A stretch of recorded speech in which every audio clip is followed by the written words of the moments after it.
is there any guidance that you can give, perhaps any tips to people out there as to things they should look out or they should understand before they embark on doing a renovation?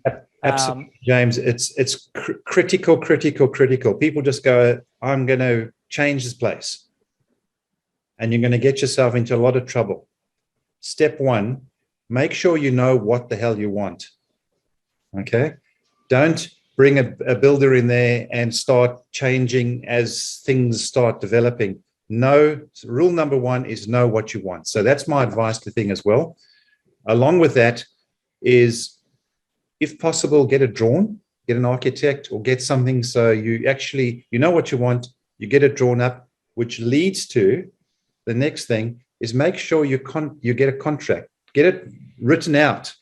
So there's no doubt when you eventually appoint a builder, what is expected, what their appliances are going to be, what the color scheme is going to be. So it's all, and even little things like brand of appliances, things like that, have it documented, and even necessary, get it looked over by a lawyer.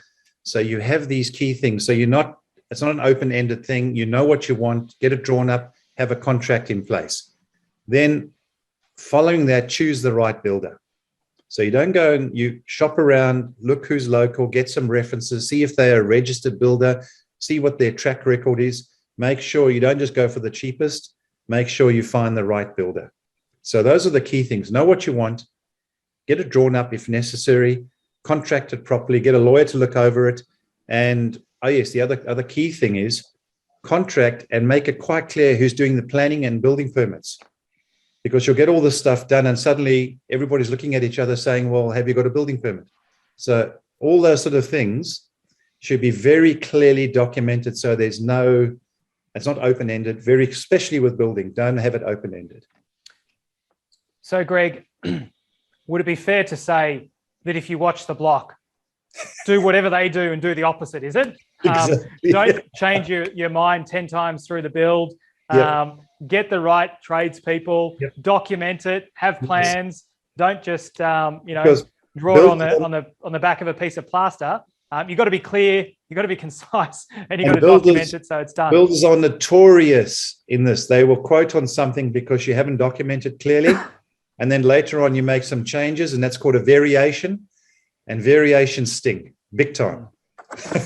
All right, so I think that was really good sound advice for some tips there. And for all of you that are thinking about it, or those of you that haven't thought about it, but I know with the hysteria and the hype that comes up with The Block that I know has started because my family, all my girls are constantly watching it every night, much to my dismay, that's not real life. That is TV. That's not how you should do things. And there is a cast of thousands behind those people. So, think about what Greg went through. Have a look at the replay, write those tips out. I think he gave 4 or 5 tips. They're really good and stick to those.